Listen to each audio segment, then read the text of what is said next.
I fully support Donald Trump.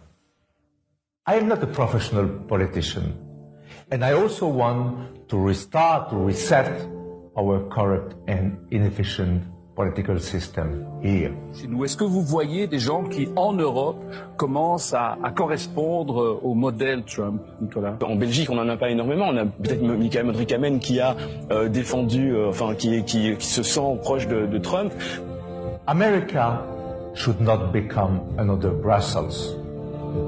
It was once a vibrant, entrepreneurial, joyful, peaceful city. That was before. Brussels is becoming a third world city with a majority of Muslim migrants within 15 to 20 years, according to demographic studies. But more than half of them have strong Islamist beliefs as well as anti-Semitic prejudice. And this situation, already worrying, is aggravated by the current migrant crisis, with the invasion of Europe that our European leaders failed so far to prevent. Jihadists that have killed a few months ago 130 innocent people in Paris and wounded many more came, part of them, from Brussels. Mr. Trump, we have this in common. We speak the truth. We name things. Of course, the political and media elites will never forgive us for that. But ordinary citizens, the voiceless, are not fooled or abused. Mr. Trump, make America great again. You are an example for many of us here in Europe. All right, everybody. If you notice, I'm not playing my cheerful intro jingle that I usually have. But anyway, welcome to the Silent Majority here on New Media Patriot Radio. This show's about you, the concerned citizen, the silent majority, the politically incorrect, the social media patriot fighting every single day to restore American values and exceptionalism. I decided not to play my intro because unlike Obama celebrating at a baseball game in Cuba, I am not happy. I'm actually saddened. I'm saddened by what's going on in Brussels and in the EU with these open border policies. The EU is basically politically correcting themselves out of existence.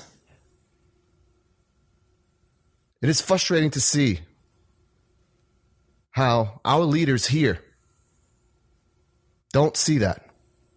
Don't see that the same policies that's happening, that's causing all these terrorist attacks in the EU, it's just years away from happening here.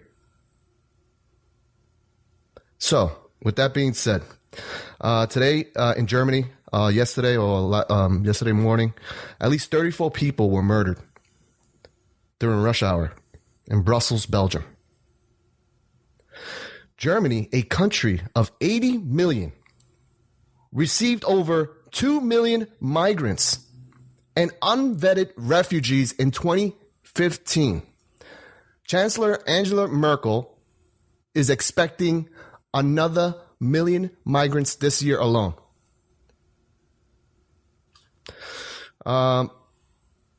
This is where the U.S. could be heading if we don't get a leader in place. Welcome to the Silent Majority. The number to call is 347-338-1775. I'm your host, Cris, and I'm sorry that I'm frustrated. And it just frustrates me to no end that our own leaders don't feel this frustration that the American people are feeling. But at this time, I want to cool things off, and I want to welcome in my co-hosts for the night, Mr. Bill Mitchell and Cristina Laila. How are you guys? Welcome to the Silent Majority. Good. Thank you for having me. Hey, no problem. I'm sorry for that intro. that video was entitled "A Message from Brussels," and it was from the president of the People's Party, Michel Motor-Kahim, and he basically supports Donald Trump. It was very touching. That video was made about a month ago. So there you have it. Were you guys able to hear the video? No, I couldn't hear it, but I'd seen it earlier today online. So, and you, Cristina, I know what he said. The guy sounded very. Go ahead, Bill. Yeah, the guy just sounded so, level-headed and pragmatic and sane. Right. And that's what really sticks out to me whenever I hear Donald Trump speak and his policies. I think, this is sanity. This is common sense that he's talking about. It's not political mumbo jumbo and ideology and all that other crap. So. Right. And Cristina, you are my Islam expert. I see you on Twitter all the time, and you've been on my show before, and you have this expertise you are relentless when it comes to exposing what Islam is about. And here you have, as I mentioned in my opening, you have the EU that's crumbling before our eyes because of their open border, cross border policies where now you don't need a passport to go to these other countries. So these people are coming in from Germany, from Greece, and they're going into Brussels. They're going into the whole entire EU, unvetted refugees. Cristina, how do you feel about that? Mm-hmm.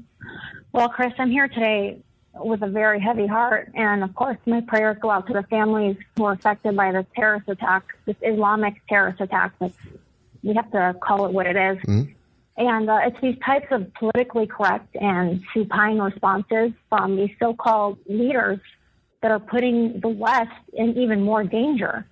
They aren't naming it Islamic terrorism. They aren't closing their borders. They are rushing to judge people who are, starting to call it out for what it is. Mm-hmm. They're calling us Islamophobes. They're calling us xenophobes. They're calling us racist.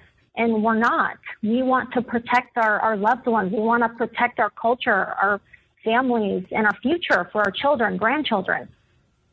Yeah, exactly. So it angers me. It really angers me to see what is happening right now. Exactly. We are going to hit the phone lines now. The phone lines are jam-packed here. The number to call is 347-338-1775. I want to pick up right now at this time. I want to pick up, who is this? Virginia? Is it? Oh, no, it's Ed from Virginia. I'm sorry. Ed from Virginia, welcome to the Silent Majority. Hey, how you guys doing? We're doing great. Virginia. Great. How you doing? You have a comment or a question? Yeah, I'm just I'm curious. I'm supporting the Trump campaign, obviously, but my biggest problem is there is not a component in the Trump campaign to immediately retaliate against the absolute abhorrent lies and the twist of words that Mr. Cruz and the media are constantly portraying. No one is standing up for Mr. Trump except for Mr. Trump sometimes, is what the perception is sometimes. It's really pissing me off. Let's just give you an example. He mentioned that the UN is not properly funded. They don't share, the rest of the UN doesn't pay their fair share. Immediately, Mr. Cruz says that we're going to pull out of the UN, which is a bold-faced lie. That's not what Mr. Trump said. What's the problem is they're getting to run with this, and then it becomes, after 2 or 3 days, it becomes, well, this is what Trump said. Because no one's coming back immediately and saying this is BS. Right. And it's really pissing me off as a voter to see the scourge of words being twisted on a daily basis. Right. And basically try to make Mr. Trump look the fool. Right. Well, I want to thank you for calling. We have a lot of calls on the line. I'm gonna keep you on the line so you can hear our response to that. But Bill, this is a perfect segue into what I wanted to get into next. I wanted to get into the responses of our leaders after this attack. Basically, Obama gave a 50-second speech, basically, or a comment regarding the attacks. He basically said, "We stand in solidarity with them in condemning these outrageous attacks against innocent people," which is the thing he says all the time after every attack. It's a big hug. Everybody has to hug somebody. Everybody has to hug somebody and pretend like everything's going to be all right. Well, guess what? Everything's not going to be all right. And then you have Hillary Clinton, whose response, is basically, we can't, the solution is not closing the borders or waterboarding. She's always making an excuse for these terrorists. What do you have to say about that, Bill? Well, I wanted to address something the caller mentioned specifically, is that I agree with him that the Trump campaign needs a lightning response team. It's just like when that whole KKK thing came up. Okay, just a tweet from Mr. Trump saying that I disavow the KKK is not enough. You need a team that goes out on all the shows and just, puts this wastebasket fire out while still in the wastebasket. And I think that what we're seeing is that the Trump campaign is starting to build out its internal team of political experts, really strong political guys like Jeff Sessions. It seems like Newt Gingrich is having a strong input, this sort of thing. So I think that as time goes by and we head towards a general election, we'll see more of that, more lightning response, more quick comeback to this sort of thing. So I just want to address that. Bill, I want to. In other words, Bill, I wanted to, but I'm hopeful. Yeah, Bill, I want to follow up on that response you just gave me. Isn't it interesting how here you have everybody saying that Donald Trump, you can't trust Donald Trump with his hand on the button of the nuclear a nuclear arsenal here. You can't trust him with nuclear weapons. And here he is, basically building up a team that is kind of like the Rand, if you think about it, the Rand Paul team, because it's very libertarian in terms of a hands-off approach to nation building. And then you have on the other side, you have Ted Cruz, who's building up his camp with a bunch of neocons who think that nation building is the only way to go. Isn't that interesting? Yeah, it is. It is interesting, and I think that Trump's way is more what America wants at this time. That we need to be strong in the world, but if we spread ourselves out so thin, and we're trying to be the policemen of the world, and we're doing all this nation building and that sort of thing, we're neglecting our own needs here at home. Exactly. So I like his non-interventionalist approach. I like his non-neocon approach. Trump is a guy that looks at stuff. And if it doesn't work, he doesn't want to do it anymore. Right. He tended to be more liberal, but then Obama showed him liberalism doesn't work, and so he's not liberal anymore. He's more conservative now. I think the neocon doesn't work. If you think about it, he's being a pragmatist like Ronald Reagan was. Ronald Reagan, if you think about it, he didn't want a nation build. He wanted to build his military and basically negotiate from a position of strength. And that's basically what Donald Trump wants to do. And he's a pragmatist, just like Ronald Reagan. You're listening to The Silent Majority here on New Media Patriot Radio tonight. As my co-host, I have none other than Bill Mitchell and Cristina Laila. Cristina, there was a new study that was released in February that found that 25% of French teenagers are Muslims. 1 in 4 are Muslims. Basically, the investigation found out that the French youth beliefs was conducted. It was a report that was conducted, I believe it was last spring. But basically, this is the data, okay? The data came out February 4th, 2016, okay? It says 38.8% of French youths do not identify with a religion. 32.2% describe themselves as Christian. 25% call themselves Muslims, and 1.6% identify as Jewish. Only 40% of the youth and non-Muslim believers describe religion as something important or very important. But 83% of youth Muslims agree with that statement. How do you feel about that, Cristina? Well, it's alarming. 25% of teenagers are Muslim. It's not going to be too much longer until they become the majority. And it's not a coincidence that 1 in 6 support ISIS. And so if ISIS has nothing to do with Islam, then how is it that 1 in 6 support ISIS? Exactly. It's very disturbing to see this, and we can just look at Lebanon to see what's going to happen to France. I mean, as soon as Lebanon became 30 to 40% Muslim, they started infiltrating the government and completely took over. So right. That's where I see France going, unfortunately. No, can I ask you a question? Since you really understand the whole culture there? Why are these European leaders so anxious to have these?